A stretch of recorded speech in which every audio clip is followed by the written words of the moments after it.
Hello. She actually did her lips like that. Like, hello, everybody. Welcome back. Welcome to Bible Prophecy and Truth. Yeah. I hope everybody's having a wonderful weekend. They go way too fast. Yeah, they do. Yeah, my sister's been busy this weekend. Yeah. And she has Finished. He's like, we didn't rehearse this. She's finished her video. Woo! Yeah. And I'm going to show everybody the link here in a minute. Yeah. She finally finished it, and it's wonderful. I watched it this morning, and it is excellent. It's really good. Yeah, all the way up until the very end, where it was just like this melancholy, saying goodbye and. Yeah. See, that's the same feeling I had. I heard the song, and I was like, oh. I know, it's the end of the series. Yeah. So for everyone who doesn't know what we're talking about, we did a live stream last year on the creation versus evolution. Yeah. And we did a 3-part live stream, and she's taken those live streams and added videos to corroborate stuff that I'm talking about, and just added a bunch of soundtracks and videos that just really make it awesome. And so we've got the full 3-part series on YouTube now. So I'll show you the link in a minute. The whole series is finished. I'm very proud of you. Yeah, She works so hard at it. Her life is working because she has to. And her free time is committed to God. And Dan and I were talking about that a couple of nights ago, and we were like, I couldn't, like, I know God looks on your life and he smiles at it. He's pleased with the fact that you're doing this for him and your life is committed to God. It's not perfect. It's not a perfect situation. She's not perfect, but she cares about doing this for God. She could be doing anything else, but she chooses not to. We have to get as many people to heaven as possible, not just 8. Yeah, right. We want more than at the flood. Yeah. It's a beautiful. Yeah. And it's a beautiful way to spend your life serving God. Yeah. It's like people who are addicted to video games, and they can sit there for hours. Doing this, I can sit here for hours, and if something's not right, and it's 6 o'clock, 7 o'clock at night, I'm like, focus. As soon as I'm done and I'm at this save point, then I can pause it. Just like a video game, you can't just stop in the middle. Yeah, you have to save it.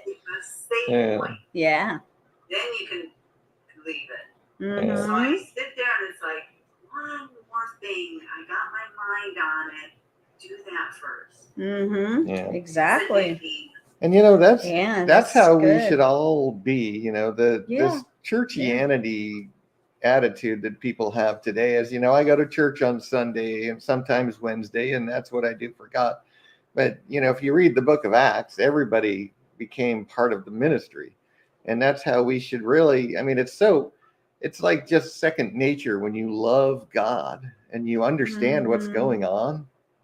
It's like all you want to do is just help other people know what you know and know God and fall in love with him like we have. I don't understand people that don't want to do that. But these live streams, you make it so easy. You pick things apart and you go into such depth. It's like people would understand that if they would just listen to it. Mm-hmm. Well, thank you. That's what I try to do, is just help people to understand it as well as God has shown me. Yeah, and this is our church. And she's contributing to the ministry. She's committing her time and her energy into the ministry to God. I love being creative with them. I'm starting a new one. Yeah, she started one today, and it's already looking good. Yeah. We're not going to tell anybody what it is yet. Well, I do have one question about it, though. Are they going to be like short clips like 20 minutes long, 15 minutes long? Have you decided? Well, she's taking the videos that I have already, which are about 20 minutes each. And they're like the first one she's working on is 2-part. So it's like 40 minutes. But she's taking that and expanding it and adding videos so it'll and be like a soundtracks. half So it'll an probably hour. be more like a couple hours with both of them together. Yeah. Couple hours. Each topic that he talks about. Wow. Okay. Yeah. So kind of like. So she's turning a 20-minute video into an hour. Right. Probably. Wow. When it's done. Okay, I didn't know it was that extensive. Oh, okay. Yeah. Okay. So you want to do your spiel and I'll show everybody the link. Oh yeah, okay, yeah. If you have not subscribed to this channel, please do so right now and give it a big thumbs up and share this video with your friends. If you're just joining us for the first time, please consider subscribing and turn on the notification bell so that way you will get notified of these new videos that are going up. Because you won't, if you don't hit the bell, if you just subscribe and don't hit the bell, you will not get notified. So you have to do that so you get notifications. And share. So you can help us reach other people. So let me share my screen and I will get this out of the way. Yeah, that over there. All right. So yeah, you can go away now. Thank you. Oh yeah. YouTube. I was going to show everybody. So if you go to youtube.com/prophecy and truth, if you're not already there, if you're watching on Rumble, I also have these uploaded to Rumble or on Facebook. I've already put links there as well. But if you go to youtube.com/prophecy and truth and then go to the playlists tab, there's one here. Where'd he go? Wow. So one with the little boy is all three of the. What happened? I don't know. When you did they videos, were just there. When you did videos, they were there. That says playlist. Which one are you looking for? I don't know what happened to the playlist. That's weird. Well, because I have the Creation versus Evolution Seminar playlist that should be. I mean, I was just looking at it. Arrow. Oh, thank you. Well, yes, there it is. Okay, so here's what happened is I was confused because I wasn't used to seeing the arrow, and it should be like right on the screen. So that's what it is you have to click the arrow. Thank you for pointing that out. And then, so it's the Creation versus Evolution Seminar. Click on View Full Playlist, and you can see all three of the videos are up there. So it's really cool. It's very informative. All of them are so good. Highly recommended. Yeah. If you're at all interested in, the whole debate over creation or evolution or whether they go together, all the things that people talk about. So watch them and then share them. Yeah. Share them with your people, family and friends. So that's how you get there. And like you said, you can also find everything under videos. They're all there too. So they're separated on there. Yeah.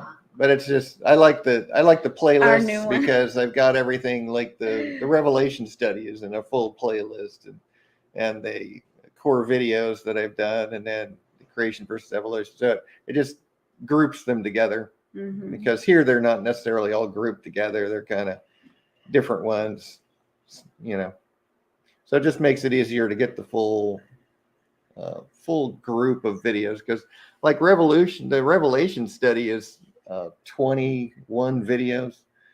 So it's a pretty extensive study.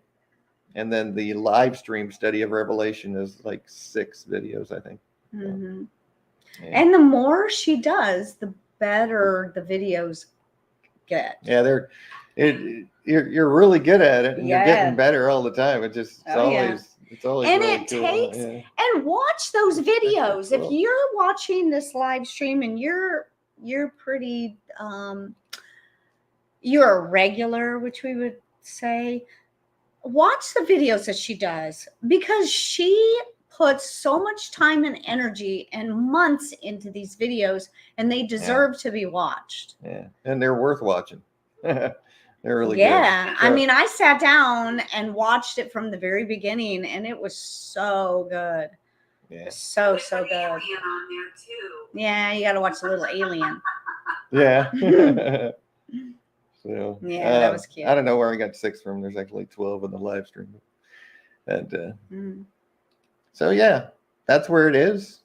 Give it a watch if you haven't, and share it with all your friends and on your all your platforms.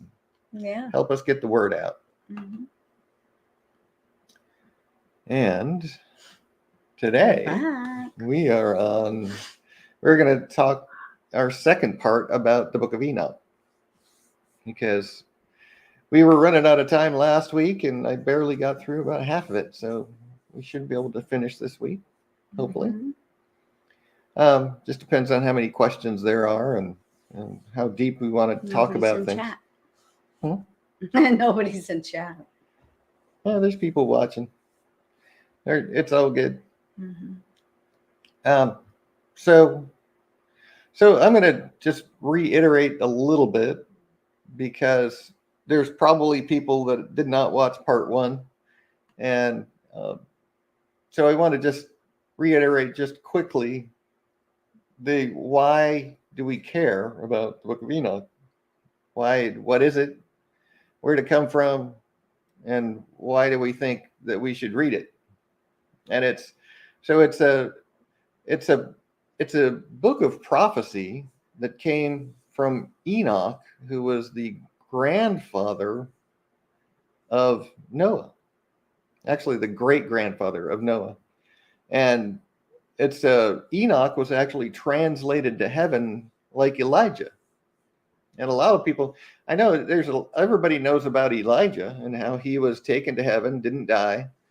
But the same thing happened with Enoch, as he was a man that loved God, and he was taken to heaven. Genesis 5:24, Enoch walked with God, and he was not, for God took him. Hebrews 11:5, by faith Enoch was translated that he should not see death. He was not found because God had translated him. For before his translation, he had this testimony that he pleased God. So he was a man like Elijah that was taken to heaven, and he wrote all these prophecies that God gave him. And we know that it's a true thing, right? We know that Enoch existed, and we know that he wrote a book, wrote prophecies, because Jude actually talks about him being a prophet and quotes him, and Peter quotes from the book of Enoch as well. And Enoch is mentioned in Genesis, Luke, Hebrews, and Jude. So it's one of those things. And then people ask, well, how come it's not in the Bible? Oh, it's because it was lost for a long time. They didn't have a copy of it, and it wasn't discovered. There was a copy in Ethiopia that was discovered in the 1700s, but then they found the copy that I have was found among the Dead Sea Scrolls in the 1950s, and that's what we have today. And it actually says that preserve these words. Methuselah told Noah, right, gave him the words of Enoch to preserve them for a generation to come, for the generation today. Hi, Jay. No, you didn't. We just started, so you're fine. Yeah, welcome, Jay. I just wanted to welcome, brother, him before it got too far. Yeah, I'm gonna say hi. Yeah, I gotta say hi too. So that's why I took interest in the book of Enoch when I first heard about it, because it's one of those things, you hear about in the Bible. There's different books that are, well, that's written in the book of Enoch, or it's written in the book of Jasher, it's written in this other book. And it's like, what are these books? How come we don't have them? So I took interest in Enoch, and I studied it. I've read it through, looking to see if there's any conflict in Scripture. Can't find any. There's just so much additional information that we get that the Bible excluded. Just like in the Bible, the way God wrote the Bible, he wrote it with mystery woven throughout. And there's a lot of subjects that in order to get the full truth about that subject, you have to read many different places in the Bible, in different books of the Bible, in order to get that full, complete truth. And it's the same thing with like Enoch. There's stuff in Enoch that Genesis doesn't have, and it gives us more information about it. So it's very, very interesting. And there's some objections that people have made, but I've studied those objections, and I don't agree with them that it makes it invalid or anything like that. You can study it yourself. It's on my website, BibleProphecyandTruth.com, under the notes menu. And notes on the book of Enoch is the page I'm looking at right now. Now, in the Bible, it does mention Enoch, though. Mm-hmm. Right. As I said, he's mentioned in Genesis, Luke, Hebrews, and Jude. Yes. And he's actually quoted in Jude, and Jude calls him a prophet, and he's quoted in 2 Peter chapter 2. So it's all over the Bible, and that's one of the criteria that was used when they created the canon of scriptures. One of the criteria was, is it mentioned elsewhere? Is it quoted elsewhere? And Enoch definitely meets this criteria. So that's why I believe it to be true. And just like I said last week, I don't expect you to believe it's true or to agree with me. And I would not argue with you if you decided not to. So because it is not included in the canon, you can just decide you don't want to read it, don't want to talk about it, don't want to believe it's true, and that's perfectly okay. So I'm talking about it because it is very interesting. There's a lot of people very interested in it, and so that's why I'm talking about it. So I've listed some of the objections. I already went through that last week. So if you're interested, you can read it. You can go back to last week's and watch that one. And then there's a link to download the full text or just read it. It just brings up this page, which is a full text copy of the book of Enoch. And you can save it to your computer. You can just read it online, whatever you want to do. So I have that available for you on my website. And just a quick. As long as we are talking about Enoch, though, can you tell us why God chose to take him to heaven without him having to die? Well, it says in Hebrews that I'll show you up here. It says that he had this testimony that he pleased God. He loved God, and God was very pleased with him. He was a prophet. He was obedient to the Lord, right? I mean, he did what God wanted him to do, and he was a very godly man who was very, a strong man that loved God, a strong follower of the Lord, right? Just like Elijah. Elijah was a prophet that loved God, that served God, and did his work, did his bidding, basically. That's what the prophets do. God says, I want you to go here and tell these people this thing. That's what a prophet does, right? That's one of the functions of a prophet. And Elijah pleased God. Elijah loved the Lord, and Enoch loved the Lord. So does that clarify a little bit? Yeah, I just wondered if there was any real significant reason why, because I thought about Noah, and then it occurred to me when you were talking about it that Noah would probably have been taken to heaven like that too, but he had a job for Noah. He had to build the ark. Exactly. He had to repopulate the earth with his family. But there were people who loved God that died. Right. There's lots and lots and lots of people that loved the Lord, that pleased the Lord, died. but did die like everyone else. There's just these rare occasions that Abraham died. Yeah. They all loved God. Moses died. Yeah. Yeah. So it's not it. I mean, it doesn't tell us the reasons why God chose Enoch and Elijah as opposed to maybe other people. It doesn't say. So that's something we can ask him when we meet him, I guess.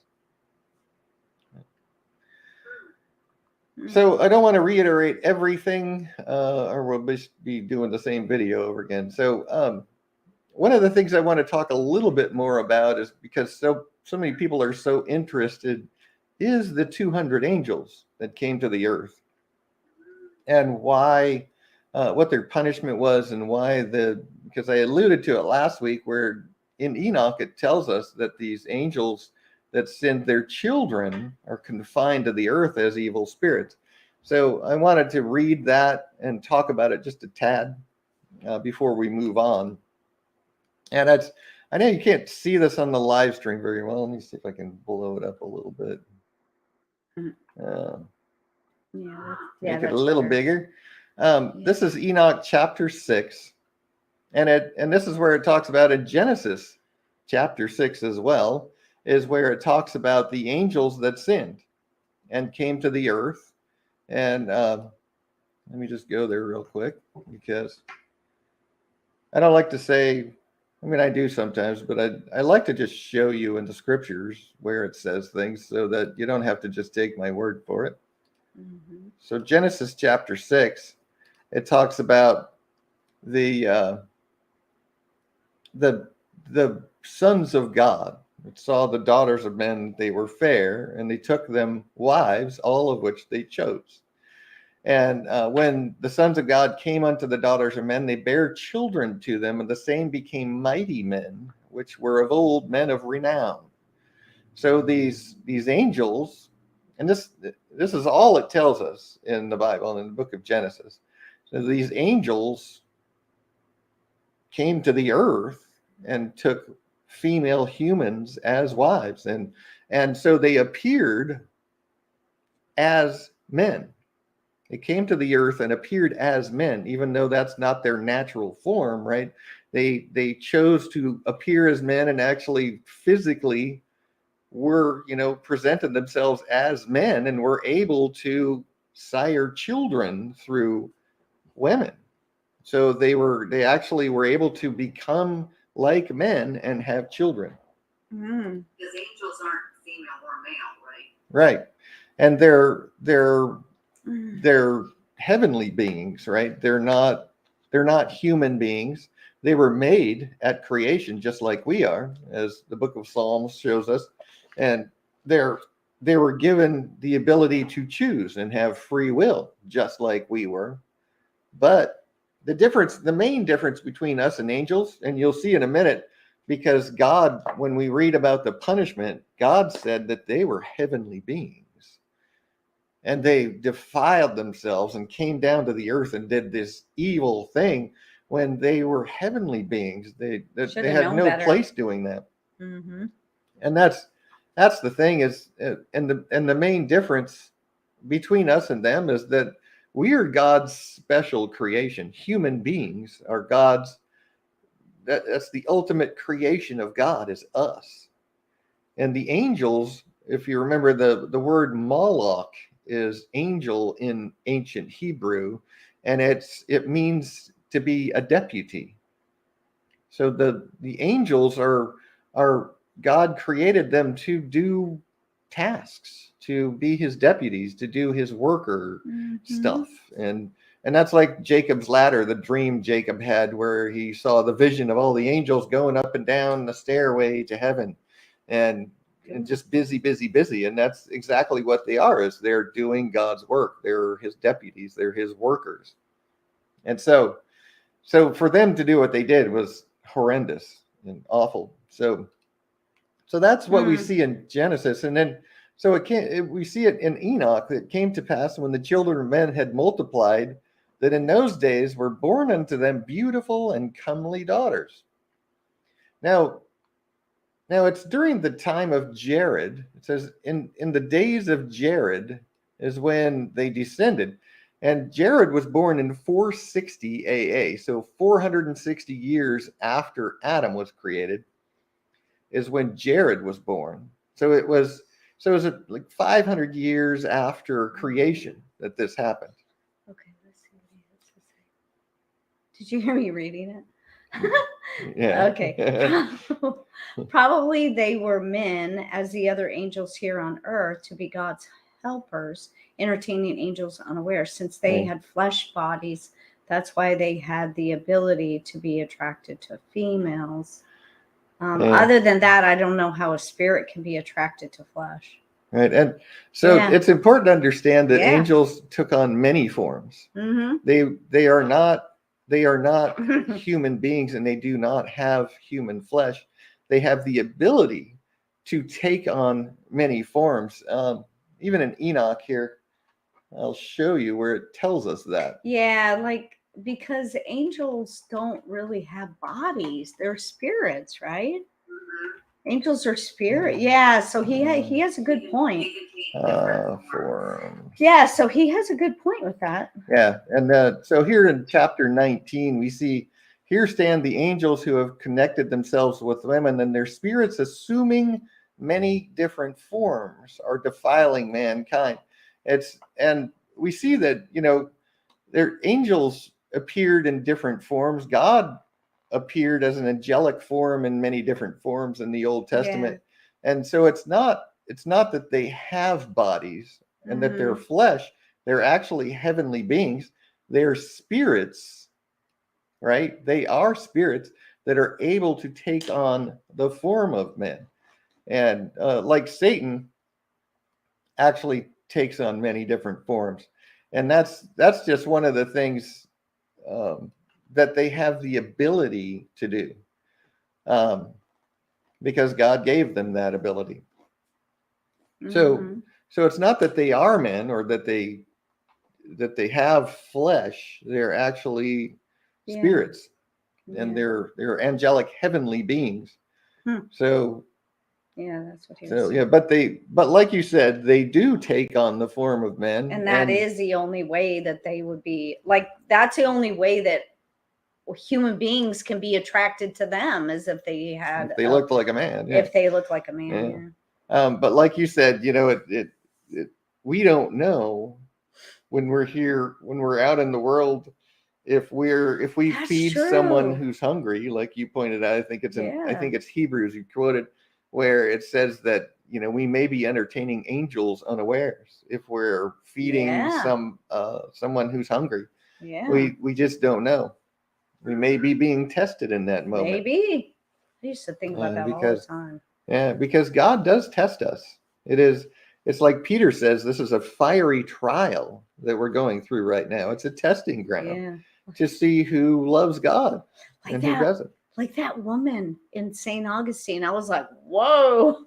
I know. It's like, was that an angel? Yeah. See, I handed her a backpack of stuff, and I shook her hand. And when I went to shake her hand, I said, God bless you. And we locked eyes, and I went, whoa. And it was just like this surreal moment. And I let go, and like we just kind of like looked at each other, and then I just kept walking. I was like, what the heck was that? Yeah. I had a similar experience. Yes. When I had just become a Christian. Yeah. I was going to the grocery store, and there was a guy there with a tiny little dog, and he kind of looked like almost maybe Indian or the dog, maybe like Samoan. No, the guy. Samoan or Indian or Alaskan kind of look, and but he was just standing there and had a little sign, hungry. And so I just asked him what if he liked roast beef, and can I get him something for his dog? And he said he liked cat food, so I went and got a roast beef sandwich and some cat food and some water and brought it to him. And when I was leaving, I just felt this. I know, weird feeling. It's just an amazing feeling. And it was like it's almost like I was being watched. And it's like, because when I gave him the food, then I went back into the store and I got my groceries and stuff. And then as I came out and I was driving out, he was sitting over under a tree in a little grassy area eating. And I just felt this presence, and it was just like, No. I wonder if that was an angel. I know. I testing know. me. I know. And I thought the same thing with that homeless lady. It was so. Do you think it could even be how doing something that God or Jesus would do just gives you so much joy? No, that could be too. Yeah. Doing something that Jesus has done. Definitely. Yeah. It definitely does. But it was beyond that. Though, yeah, it was beyond that. Because we've done a lot of things, for other people, but it's like that. It's a very definite, like this. You can't explain it. I know. But don't you remember though? Because when I like, we kind of locked eyes and I let go of her hand. I said, God bless you. And I looked in her, we locked eyes. Yeah. And when I walked away, I was still kind of looking at her and she was still kind of looking at me. And I remember I started crying. I know. I remember I started crying. I was and like, you're like, wow, I wonder. Who was that? That was, and, know. Because it was way beyond just that good feeling for helping somebody. Yeah, it was more than just being blessed by that. It was a connection. It was just so it was weird. A very marked experience. And I don't know. I just had a connection. But anyway, we digress. So they definitely appear in the form of men and women. Mm-hmm. Yeah. And we never know if it's an angel that we're either spurning, cursing at, helping, whatever it is we're doing. Right. You never know when you meet a stranger who they are. When you whether live or not for it's God, an angel or not, And when you live your life for God, we'll have experiences like that. Yeah. A person that doesn't really give God that much of a thought during the day or during the week or whatever, and they expect to have those experiences, it might not come. It's you need people to be who living are focused for God, on God all the focused time. on Him, walking in the Spirit. Yeah. And when I say you need to be careful, I don't mean I'm assuming that you don't normally curse at people and stuff like that. So I'm not talking about that. I'm just saying, even if you're in a bad mood or something bad is happening in your life, it's important for us to focus on God and walk in the Spirit, even when bad things we're not so joyful that day, and we focus on God, we praise Him. That turns our attitude, right?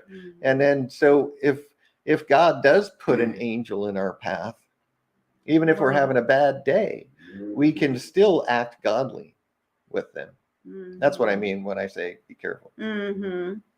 So it's the angels, the children of the heaven, saw and lusted after them because they were beautiful, right? And said to one another, come, let us choose us wives from among the children of men and beget us children.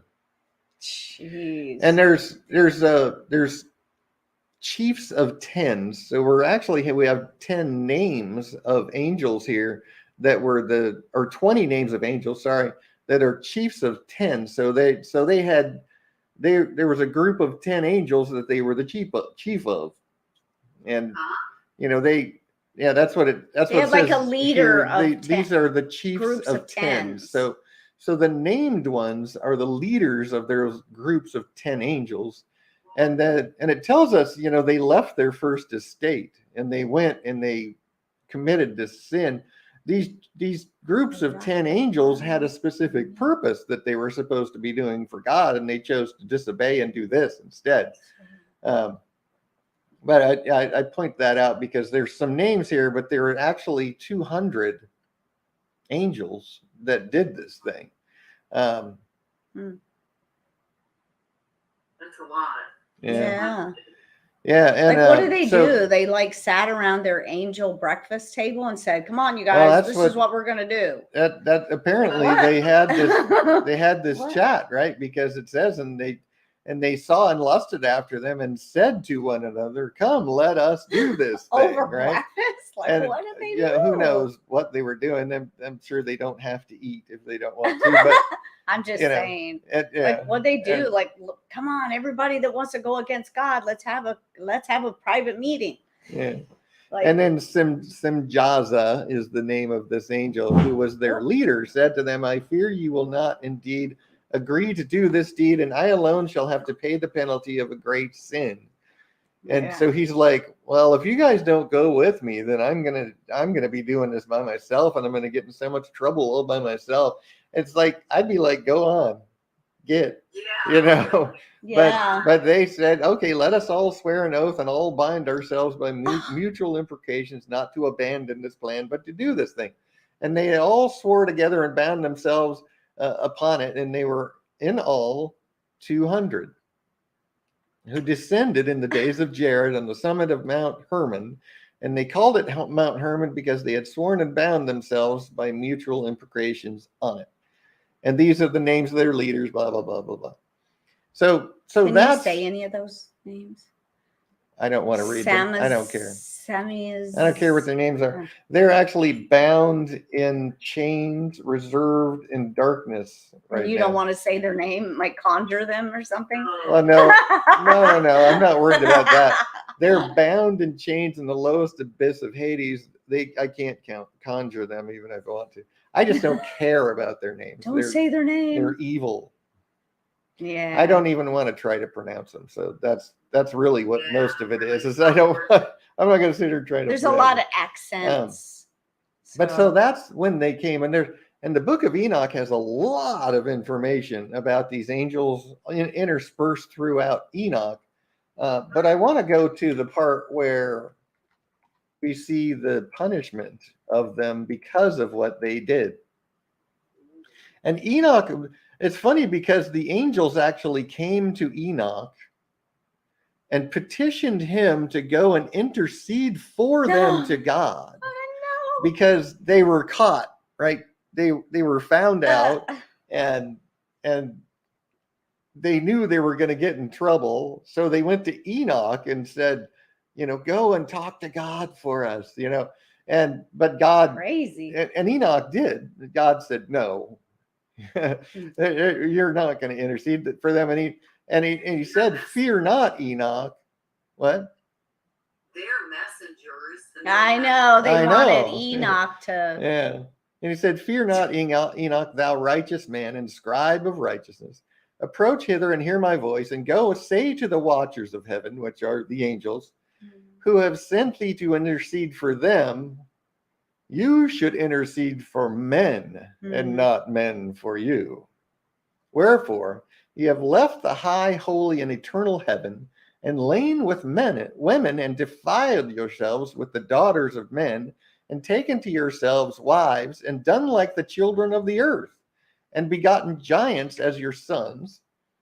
And though you were holy, spiritual, living the eternal life, you have defiled yourselves with the blood of women, and have begotten children with the blood of flesh. And as the children of men have lusted after flesh and blood, as those also do who die and perish. Therefore, have I given them wives also, that they might impregnate them and beget children by them, that thus nothing might be wanting to them on the earth. He's talking about men. He said, but you were formerly spiritual, living the eternal life, and immortal for all generations of the world. And therefore I have not appointed wives for you. For as the spiritual ones of heaven, in heaven is their dwelling. Yeah. And now the giants, who are produced from the spirits and flesh, shall be called evil spirits upon the earth. And on the earth shall be their dwelling. Evil spirits have proceeded from their bodies, because they are born from men and from the holy watchers. And from the holy watchers is their beginning and primal origin. They shall be evil spirits on the earth, and evil spirits shall they be called. As for the spirits of heaven, in heaven shall be their dwelling. But as for the spirits of the earth, which were born upon the earth, on the earth shall be their dwelling. So the children of these angels are confined to the earth as evil spirits. Well, that's really sad, because the children Like, well, it's not their fault. It's not their fault. But it's because their them. sin was so grievous that their punishment was this grievous. And they were actually were the spirits of the giants afflict, oppress, destroy, attack, and do battle, and work destruction on the earth and cause trouble. Yeah. No, they're just they were evil. When it says giants, does that mean the physical giants? Yes. Yeah, they were actually giant. They're called mighty men in the Bible, right? Men of renown, because they were actually giant men. Yes. And they were, they used their power to rule over men. So those bones that they found, those skeletons they found of giants. Good question. Could be of these giants. They yes. could have been. Yeah. And just like, interesting, huh? In the time of David, there was a giant among the Philistines, right? So it looks like some of the DNA. Oh, it could be DNA. There must have been a small part of that still in either the wives of Noah's sons or in Noah's sons, or, there was some of that, or in his wife, right? There was some of that DNA because there were still occasionally giants after the flood. Just not many. Every now and then you see people like every now and then you see people like in the Guinness Book. Right. There still is really occasionally someone who grows abnormally tall, right? And it's probably the remnants of that DNA that's still there. But they're not cursed. Basketball players we have today. Yeah, but that's not like the giants that grow 10 feet tall, right? Yeah. There was an Asian guy that was on a basketball team, and he was like 7 foot tall. Yeah, that's not that uncommon. But it is for an Asian. For an Asian, true. But there are occasionally these men that grow really, really like big. 10, yeah, like in like the 8, 9, 10 feet. World records. Yeah. And I think it's just because there's a remnant of that. But are they cursed? Now, does that mean they're cursed and they're children of the angels and cursed for that? I don't think so. No, okay. It's just that a little remnant of that DNA is still there. They were, there was more of them shortly after the flood, but it looks like that DNA has been kind of lost, which is a good thing, right? It wasn't God's design in the first place, but I think we already answered that. He said, would the second and third generation of giants still be considered evil spirits when their spirit leaves their bodies on death? It doesn't tell us specifically, but I don't see why it would be. The remnants of the DNA, I don't think would curse those that have really it. Innocent. But it was, and it actually tells us that they were on the earth, and I'm going to show you here what the punishment 500.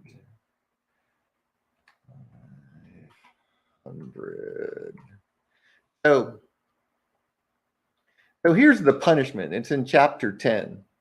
It actually talks about this in many places, but this is the place where it talks about the punishment of the angels. And it proceed against the bastards and the reprobates and against the children of fornication, and destroy the children of fornication and the children of the watchers from amongst men, and cause them to go forth, send them one against the other, that they may destroy each other in battle. So there wasn't any of the children left, but like I said, there must have been some DNA that managed to survive for giants to have existed after. But the children of the angels themselves were made to destroy each other in battle. For length of days they shall not have, and no request that they, are their fathers, the angels, make of thee shall be granted unto their fathers on their behalf. for they hope to live an eternal life, and that each one of them will live 500 years. And the Lord said to Michael, go bind Semjaza and his associates who have united themselves with women so as to defile themselves with them in all their uncleanness. And when their sons have slain one another, and they have seen the destruction of their beloved ones, bind them fast for 70 generations in the valleys of the earth, till the day of their judgment and of their consummation, till the judgment that is forever and ever is consummated. So God, because their sin was so evil, if you read the whole thing, their sin was so evil and vile that God assigned punishment that was very grievous, as it says. And so they had to actually watch their children kill themselves off in wars, in battles. Wow. And now they're bound in the lowest abyss of Hades, waiting for judgment, as Peter tells us. So that was the punishment of those angels. Yeah. So it's those angels, it's the parents that were going to live for 500 years to see their children die off. Well, there no request will be made, and that each of them will live 500 years. So I think it probably means that they lived 500 years and killed off each other in wars until they were all dead. Okay. Yeah. Jay, you said that the fathers would see their children die off. Right. That was their punishment. Yes. To watch their children slaughter each other in battle and then die off. Yes. Yeah, Jay said 70 generations is till God comes I know. Back. I knew that was going to come up, and I figured it would be you, Jay, because I know, Jay. I have pondered that 70 generations over and over and over. And I keep coming back to it. The interesting thing here is that this will really send you for a loop, because if you consider a generation 70 years, 70 generations is 4,900 years. And it's been 4,400 years since the flood. Mm-hmm. And we know that, the last day is coming soon. So it's almost like, I know, but it's very explanatory. But here's what I found too, because there were 14 generations from Abraham to David, 14 generations from David to Jesus, or 14 generations from Adam to Abraham, in Luke, I believe we see. And it's not numbers of years that is generations. It's the number of fathers and children, the lineage, right? It's not how long they were alive or how many years between. It's the number of fathers involved in that line, that bloodline. So I don't believe we can put a time on this generation. I don't believe we can put a time span on that and say this is what it is.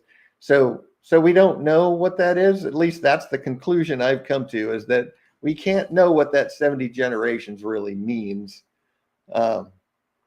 Other than it's just going to be up until the end when the judgment comes, the day of the Lord. So yeah, I know. Thought about that a lot. So that's forget it does this. So let me go back to 100%. And so I wanted to give a little bit more information about that, because people are very interested in these angels and what happened. And when we talk about evil spirits in the world, they can take on many forms. They can choose to look like anything they want to. They can take on the form of animals. They can take on the form of a alien spaceship if they want to, and fool men, which is what I really believe Satan has done to try to. He's trying to set up the world to believe in aliens, and setting up the world to think that the fifth trumpet, when these creatures come on the world that are stinging people. He's going to tell the world that these are aliens. And I'm sure that that's what everybody's going to believe. And I think it's definitely Satan setting up people and setting up the world to believe in aliens with all of these sightings, right? Because we know that God, I have to ask this question. Yes, God could have created other beings. Why not? The universe is huge, right? But we know that because of mankind, God is going to destroy heaven and the earth and remake them at the end of the 1,000 years. He's going to, the heavens and the earth will be destroyed and remade from scratch when he makes a new heaven and a new earth. Mm-hmm. And so why would God do that to alien beings? Because we sinned, right? I don't believe he's done that. And right. we know that God made the entire universe to support human life, because that was his intent from the beginning, was to become a man, and which he did in Jesus Christ. He became a man, and he intends to dwell with us forever in the new heavens and the new earth. So I really don't think that there are aliens, and I'm absolutely 100% sure that if there are aliens, that they haven't contacted us and they're not like secretly spying on us or anything like that. If they want to destroy our planet, good luck. Yeah. Well, because God has everything in control, and he's not going to let anything like that happen, right? Yeah. But these evil spirits that are confined to the earth. Now, it's around the time of Jared that these angels came to the earth.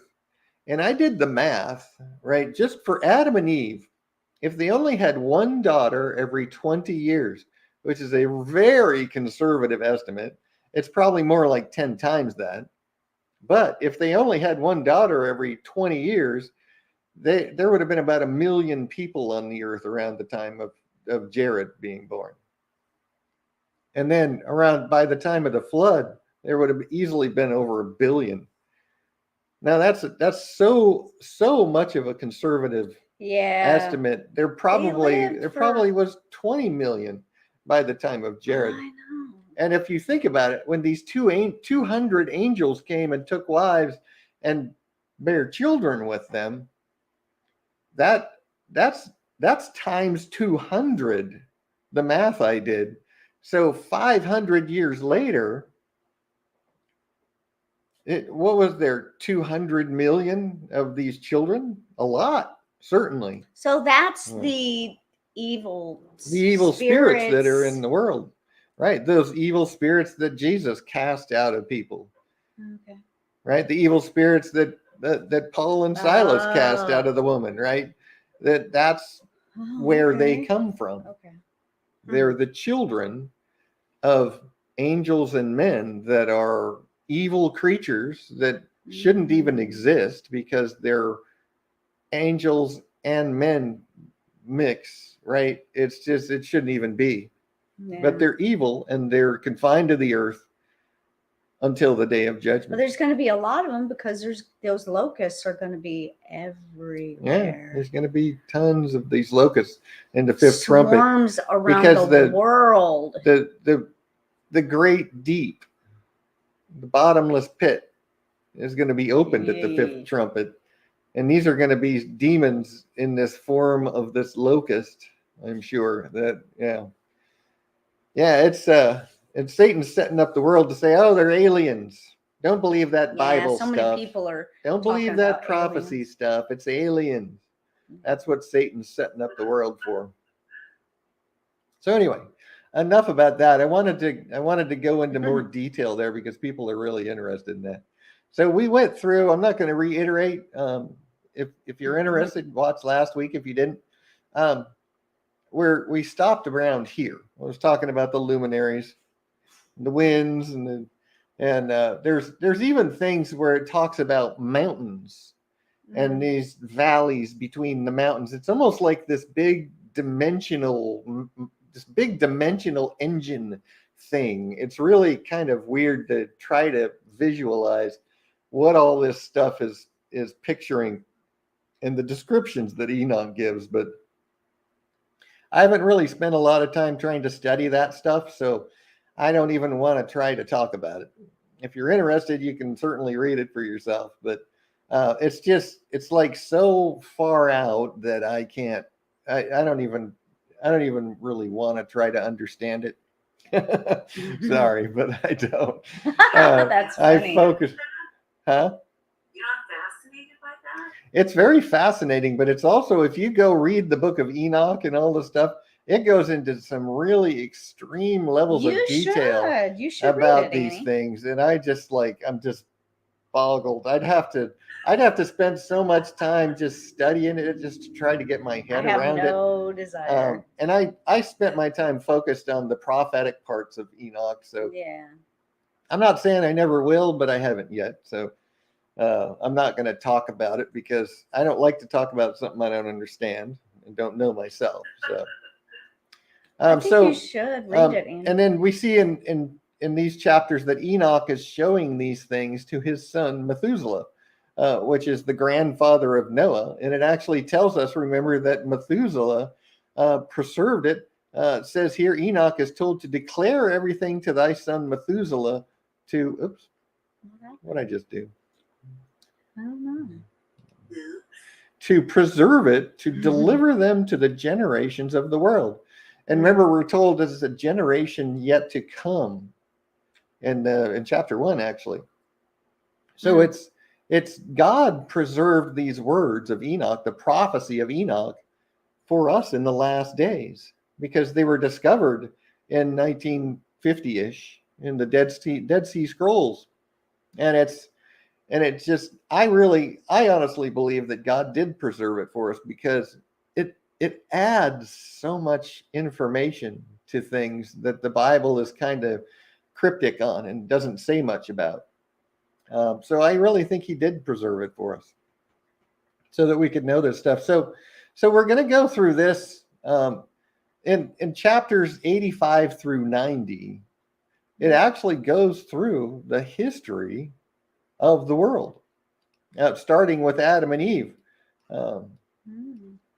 85 log. So after this, I saw another dream, and will show the whole dream to thee, my son.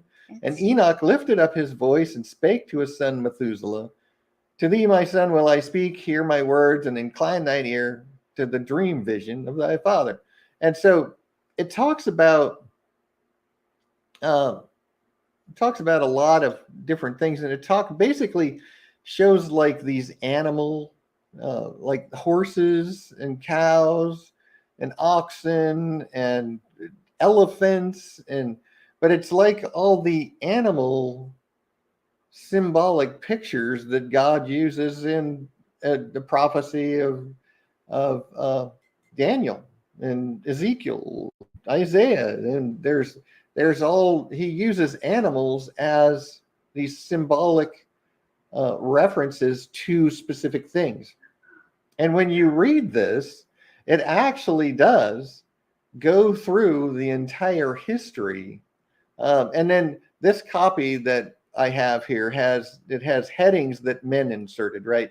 These are not actually in the book of Enoch. Just like in the Bible, you can get a Bible and it'll have like chapters and it'll have a little header on it that says this is what it's about. But that's inserted by men.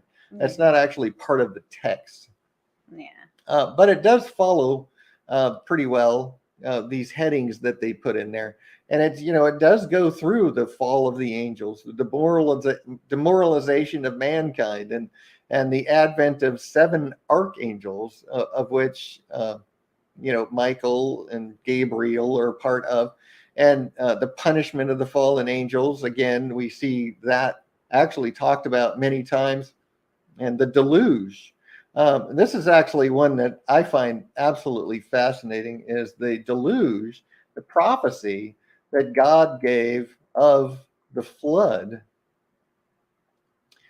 because it's fascinating, and it actually kind of it builds an argument for the canopy theory, where before the flood there was a seventh layer to our atmosphere, and it was actually water, and it was a greenhouse producing effect where there may have been snow at the poles, but it would have been very, very tiny little poles, and probably weren't really great deserts like we have now. It was a pole-to-pole tropical planet, and this supports that theory in that. And again, it's a white bull. That it's an animal that's being referenced, but it was this is actually Noah that it's referring to in this prophecy. And one of those four went to that white bull and instructed him in secret without his being terrified. He was born a bull and became a man and built for him a great vessel and dwelt thereon. And 3 bulls dwelt with him. So his 3 sons. Yeah. And were in that vessel, and they were covered in. And again, I raised mine eyes toward heaven and saw a lofty roof. So he was looking up into the sky and saw a roof, which supports that theory, and it with 7 water torrents thereon. And those torrents flowed with much water into an enclosure. And I saw again, and behold, the fountains were opened on the surface, which we see in Genesis. The windows of heaven were opened, and the fountains of the great deep were opened, and that's what caused the flood. And that's why there was hot, scalding water and freezing water from space, which caused a storm like you've never seen, and also caused the instant freezing of animals that are found frozen in the ice with food in their mouths still, because that super cold of space came down and just instantly froze everything. And that's why when we do the creation versus evolution seminar that I was talking about in the beginning, I actually show how the ice sheets actually came all the way down to Kansas City when they first were there, and that's been melting ever since. And oxen trying in a river or something suddenly froze swimming. While they were swimming, they froze solid in the river. I know. And those things can't be explained other than a sudden, instantaneous drop in temperature of like a couple hundred degrees. 300 degrees. Just 300 degrees below zero is where ice actually becomes magnetic. And so that's why 4,400 years ago there were several violent swings on the magnetic poles that science data actually proves, because the magnetic ice then aligned itself over the poles because it was magnetic. And that's what, everything shows how just the Bible is absolutely proven by science. Hi, Isaac. It's nice to have you in chat. Hey, Isaac, welcome. So this is, I just find this so fascinating, right? I raised mine eyes toward heaven and saw a lofty roof. So he saw the water, the layer of water, and even says with 7 water torrents thereon, and then the fountains of the great deep were opened, and the water began to swell and rise upon the surface, which is a prophecy of the flood. And I saw that enclosure till the surface was covered with water, and the water, the darkness, and mist increased upon it. And as I looked at the height of that water had risen above the height of that enclosure and was streaming over that enclosure, as it tells us in the Bible that the mountains were covered. The entire earth was completely covered in water. And it stood upon the earth, and all the cattle of that enclosure were gathered together until I saw how they sank and were swallowed up and perished in that water. And that's one of the things, we're being shown here bulls in representing men, Noah and his 3 sons. And the cattle of that enclosure here is talking about men, the other men, the wicked people that God destroyed at the flood. And they were gathered together until I saw how they sank and were swallowed up and perished in that water. And that's why I believe the reason we don't see, we haven't found all these massive boneyards of men that died at the flood. I believe God has put them in a special place where we don't find them. We find occasional ones through different layers of the earth that had formed in the flood, but we don't find these big, huge boneyards of men. And people ask about that, right? Where did they go? Well, I believe that God put them in a special place for some reason. Huh? Maybe they're in the mountains, because when right. the flood happened and everything, the earth just kind of Jay said the great and the mountains enclosure. were created, right? So they could be buried under a mountain. Exactly. Jay said the great enclosure. I'm done. Yep. Yeah, because what's the enclosure? The enclosure is just a symbolic, like, vision that he was shown, right? And it's the enclosure that symbolizes the earth. Yeah. Yeah, I know. Like, wait a minute, enclosure filling with water. I could see how him talking, like he's like butting in and then goes, okay, I'm quiet. Yeah. But then I saw in the vision till those water torrents were removed from that high roof. So after 40 days, remember the rain stopped, and then it was a full year that before the flood, before all the water stopped and receded, and God caused the great depression under the Pacific Ocean is 7 miles deep, where that's where all the water went down into that huge chasm. And it says the chasms of the earth were leveled up and other abysses were opened, and the water began to run down into these till the earth became visible. But that vessel settled on the earth, and the darkness retired and light appeared. But that white bull, which is Noah, which had become a man, came out of that vessel, and the 3 bulls with him. And one of those 3 was white like that bull, and one of them was red as blood, and one black. So this is where we get, from the 3 sons of Noah, we have the white, the Asian, and Indian, and the black races, right? All 3 came from Ham, Shem, and Japheth. Okay. So, and then that white bull departed from them. Noah lived another 300 years after the flood and died. So it's kind of fascinating when we read these and these prophecies and see how it just gives us more information that the Bible alludes to, but doesn't fill in all the gaps. Do you think absolutely Noah fascinating. had more children in those 300 years? Well, it doesn't tell us, but just like Adam and Eve, right? We're only told about 3 of the sons that Adam and Eve had.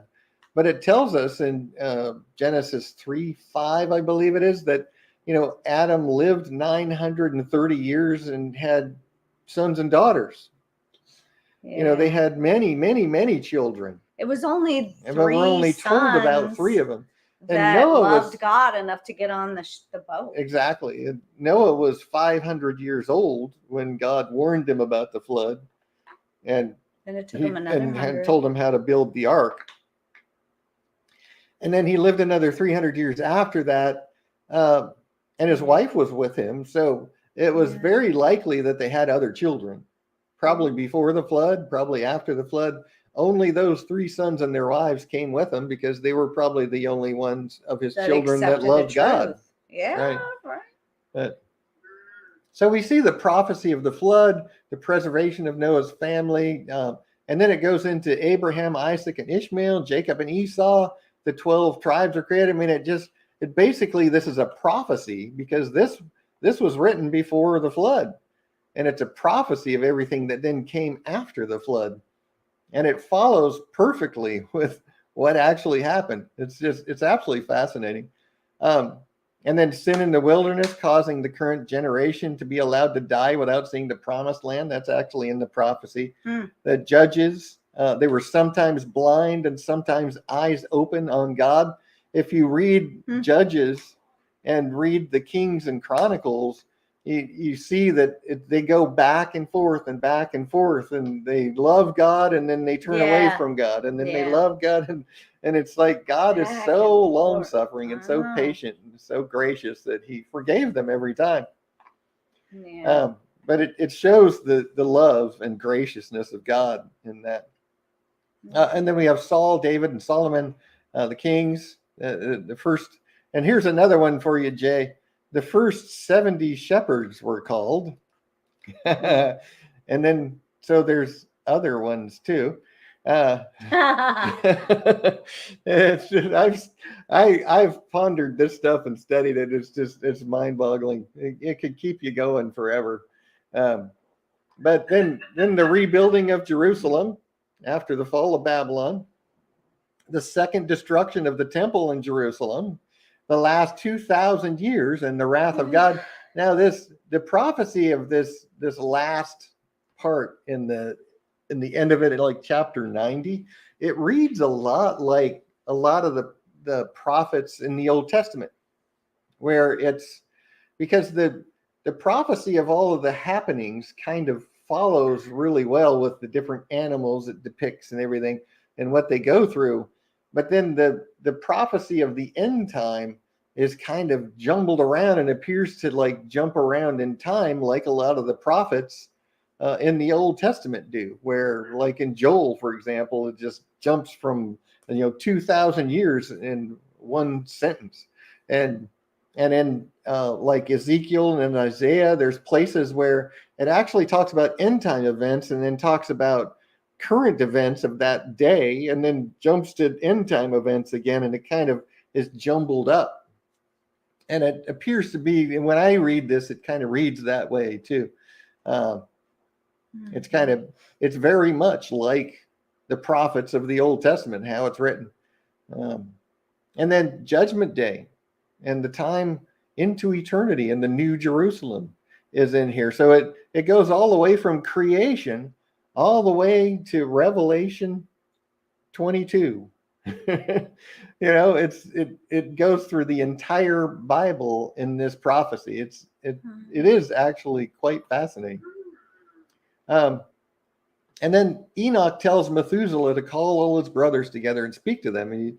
He tells them things like love uprightness and walk therein, and draw not nigh to uprightness with a double heart, right? Be solid, be true. Don't waver, like it says in James, he that wavereth is like a wave tossed, right? Let not that man think that he shall receive anything of God, right? We can't be wavering. We have to be solid in our faith and believe and obey and just follow God.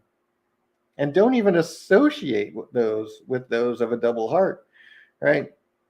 Just like today, we're told, for those in the church, and I say the church not as in the building or denomination, I'm talking about those people that love God are the church. And if there's people in the church that are proving they don't love God and sinning, we're supposed to talk to them about it, loving them and rebuking them as a brother. And if they won't stop, we're to give them the boot. That's what we're told in the New Testament.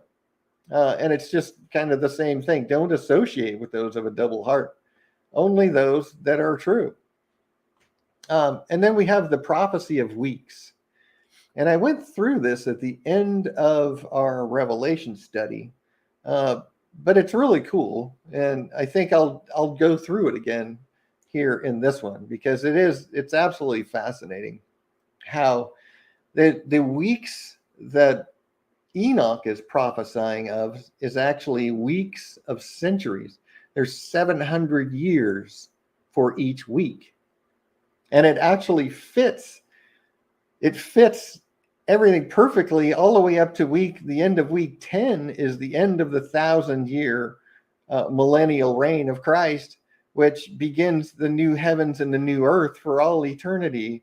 And there will be sevenfold light. And it's fascinating. And it's kind of, there's some in the middle here. It's kind of hard to figure out what it might mean. But I'll talk about that in a sec. So it's Enoch began to recount from the books and said, I was born the 7th in the first week. And it tells us in the scriptures he was the 7th from Adam. He was the 7th in the bloodline from Adam. He was 7th in the first week, while judgment and righteousness still endured.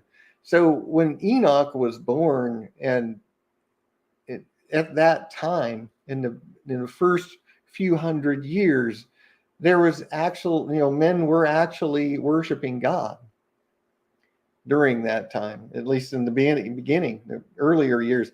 Because, certainly, I look at it this way, certainly Adam and Eve, after sin, after the fall, after being ejected from the Garden of Eden, they would have been very, very adamant in instructing their children about God. So the first, how many generations would there have been in 400 years? A lot. They were, huh? 5. Well, depending on how long they 500 years. Depending on how long they lived. If they lived 500 years, it would only be one generation. Well, every time they had a child, that's a new generation.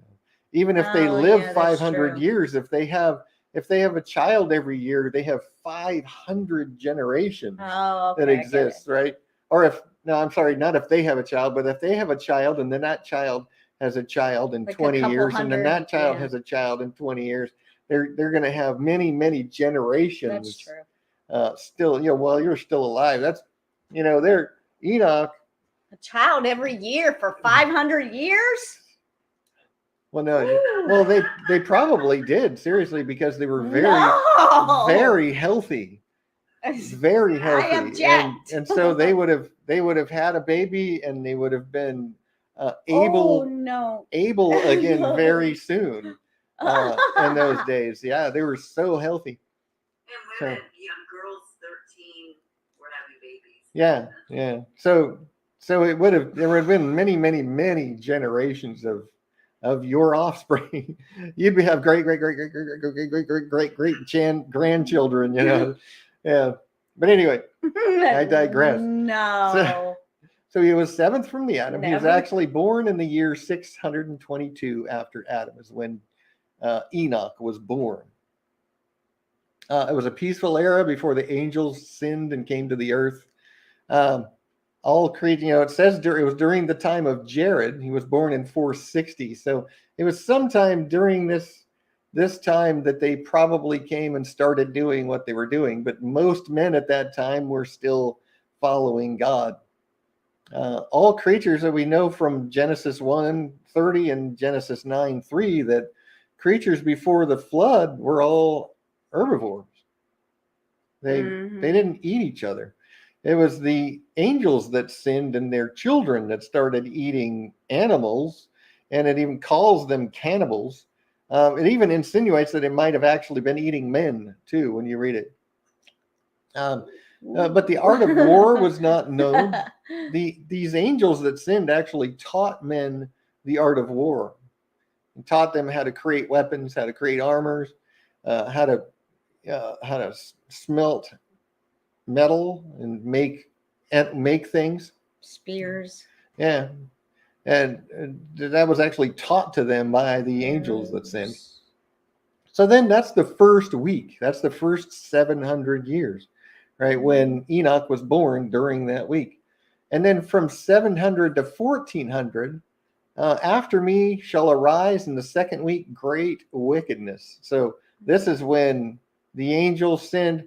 And you notice when it was talking about the angels, how that they were doing like men, and how men, they were lusting and everything, because men were wicked and evil at that point too. And God, that's why God said, he's Genesis 6:5, and God saw that the wickedness of man was great in the earth, and every imagination of the thoughts of his heart was only evil continually.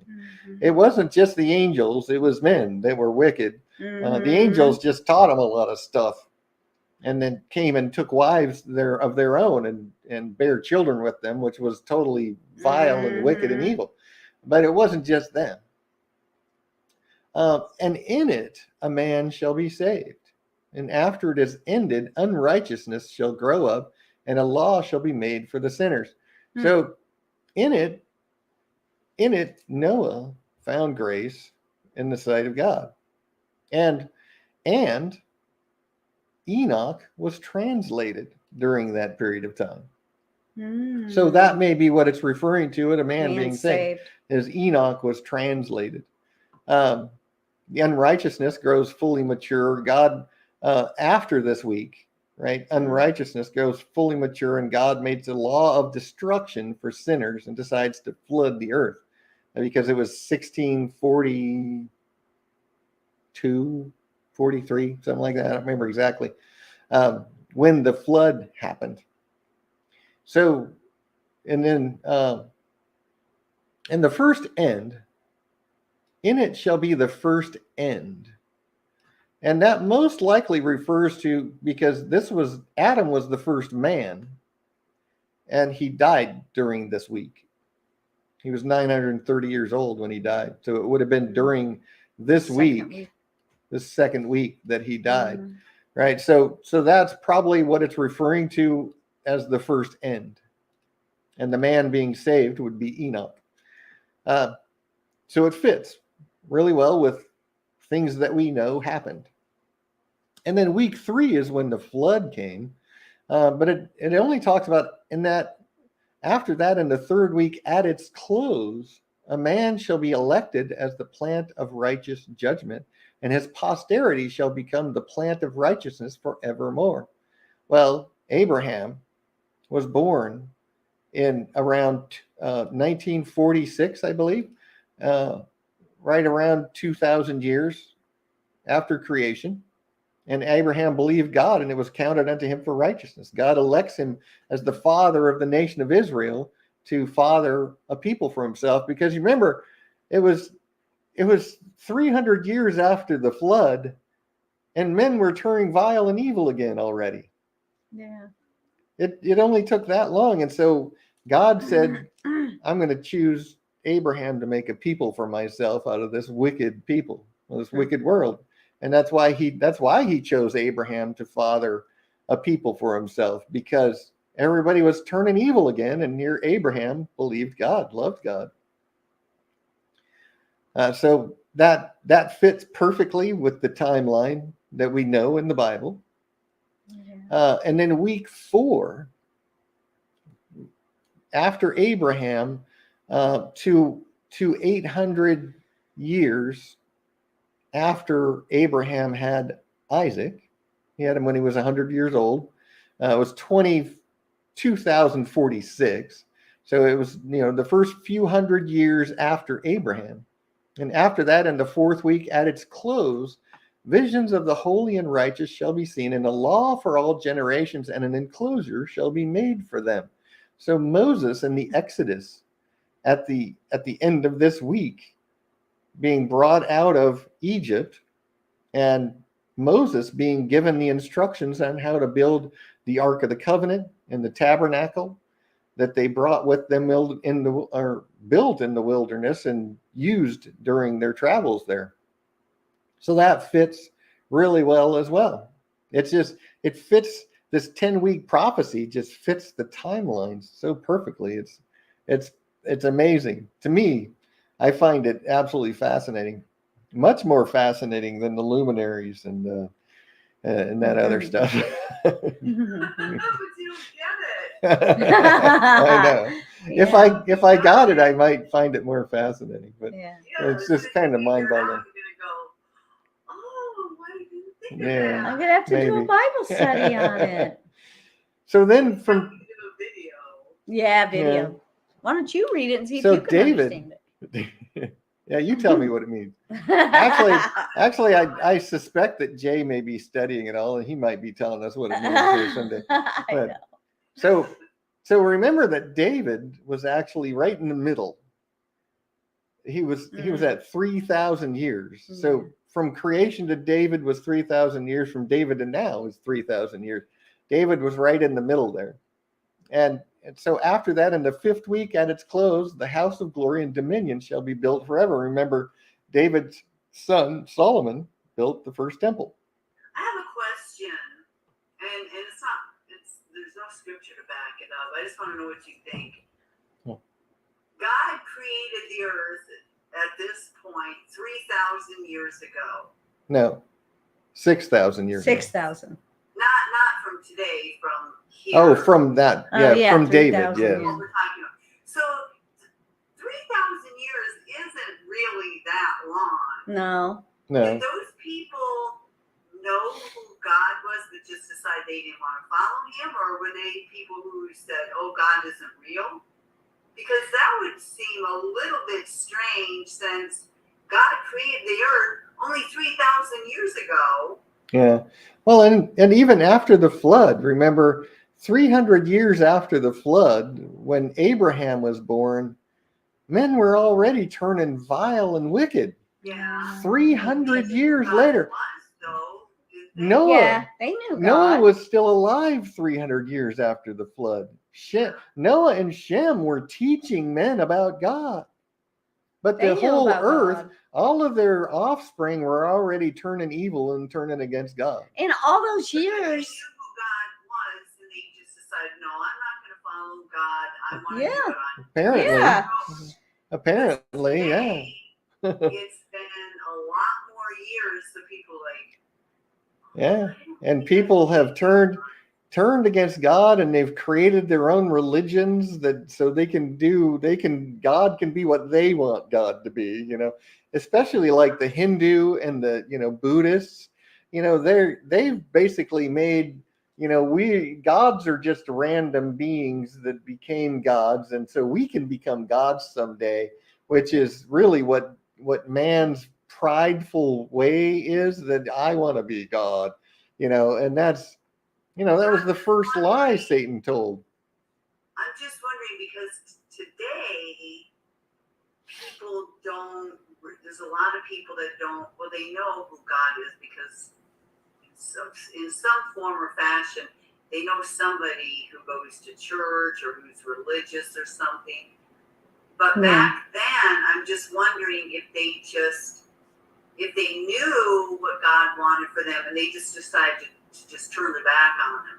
Unlike today, where people are there's so many more false. It's been watered down. People don't know who God is. With time, it became more watered down. I think you're probably right, because there's so many false doctrines now that you really have to ignore all the teachings in the church and the false religions and just read the Bible for yourself. But back then, they would have known. Yeah, it would have been spoken throughout all generations at that time. Yeah, because 3,000 years is not that long. So if you tell somebody, well, when God created the earth, 3,000 years ago, who doesn't know that? Yeah, especially when you were living 500 and 600 years old. Yeah. Right. Yeah. And even after the flood, the first generation lived a few hundred years. And then in second and third generation, it started getting shorter and shorter. But all the children that Noah had, and only 3 went with him.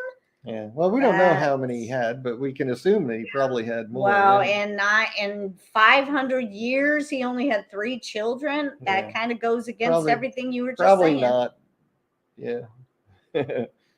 But just Popping those babies out like Adam and Eve were only told about 3 of their sons, but they had many sons and daughters. Yeah. Yeah. So. And this, it could be the first temple being built, because Solomon built the first temple in this period. But I kind of lean towards the house of glory and dominion that shall be built forever, being the house of David, because that's what God keys on as his root, right? Mm-hmm. And then, the first temple was destroyed. And then the second temple was built, and the second temple was destroyed. So I kind of lean toward this really maybe having a dual meaning, or just meaning that it's the house of David that was built through David. So I don't know for sure, but that's kind of where I lean with that. It follows the timeline still. Now, this is where it kind of gets weird. It's hard to decide what may have happened during like week 7 and stuff. In the 6th week, all who live in it shall be blinded. Now, that's easy to see, because this was right before Christ. At 4000 AA is when we had Christ born. So it would have been during this week that Jesus was born. Yeah. And it was, the Pharisees, were teaching all the Jews all of their lies, and they were blind, as Jesus said. They're blind. And the hearts of them shall godlessly forsake wisdom. So we're talking about the Pharisaical something, however you pronounce that. The basically the religion of the Jews was the Pharisees in that day, and they were liars and just power hungry men that just had their own traditions. Jesus rebuked them soundly many times. It says, and in it a man shall ascend, Jesus Christ, right? Yeah. God was born of a woman as a man, and that man ascended in that sixth week. And at its close, the house of dominion shall be burnt with fire, and the whole race of the chosen root shall be dispersed. So again, the house of dominion would be, it could, the temple was destroyed in 70 AD, and it was burnt and totally destroyed, completely dismantled. But it could again be referring to the house of David, and the whole race of the chosen root shall be dispersed. Well, when Titus sacked Jerusalem and destroyed the temple, the Jews were scattered to all nations, all over the world, and dispersed. So this fits that perfectly. But whether or not it's the second temple or it's just referring to the house of David, I don't know for sure. I think it's David. But then, actually, it's week 7 where it gets weird. Sorry, that one fits perfectly right on. After that, in the 7th week shall an apostate generation arise, and many shall be its deeds, and all its deeds shall be apostate. Now that's easy, because the Catholic Church and Islam rose during this week. So definitely an apostate generation, worshiping false gods, bringing pagan religions into Christianity with the Catholic Church, just corrupting it. But here's the weird part. At its close shall be elected the elect righteous of the eternal plant of righteousness, to receive sevenfold instruction concerning all his creation. I have searched history trying to figure out what around 900 AD this might be. I have nothing. So I don't know what it was. It could be something that we just don't know about. Could be some significant event that God recorded, but it's not recorded in history. Maybe it was just among the Jews. Maybe it was just among some Christian group somewhere. I don't know. All the other significant events are about Israel and God's chosen people so far, right? Mm-hmm. Up to Christ. So what was this? I don't know. I can't even say. I've searched and searched. I can't find anything. That doesn't mean it didn't happen. It doesn't mean that this is incorrect. It just means we don't know what it is. So the apostate generation, certainly. Catholicism and Islam, definitely. And then week 8. After that shall be another, the 8th week. So this is 900 to 1600 AD would be this week. The 8th week, that of righteousness, and a sword shall be given to it, that a righteous judgment may be executed on the oppressor. So this was the great Bible was created. The printing press was invented. The King James Bible came into being, 1611 version. We all know about. So that's probably the sword. We also have in the middle, or in the early part of this, the Crusades, which actually the Crusades were created to wipe out Islam and to stop its encroachment on Europe, because Islam was growing big time around 1100, and they were encroaching on Europe. So they created the Crusades to hold them back, to push them back.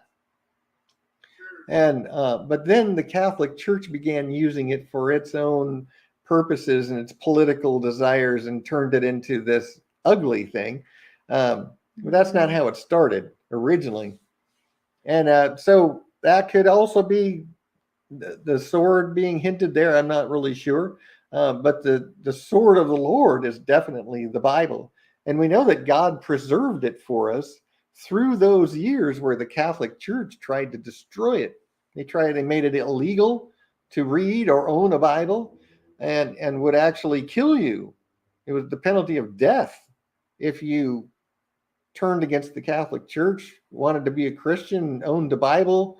Yeah, they would, or any of the documents. Like back then, there was no King James Bible, right?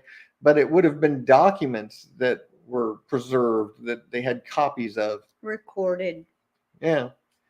And so it was, that definitely fits here, the sword being given. And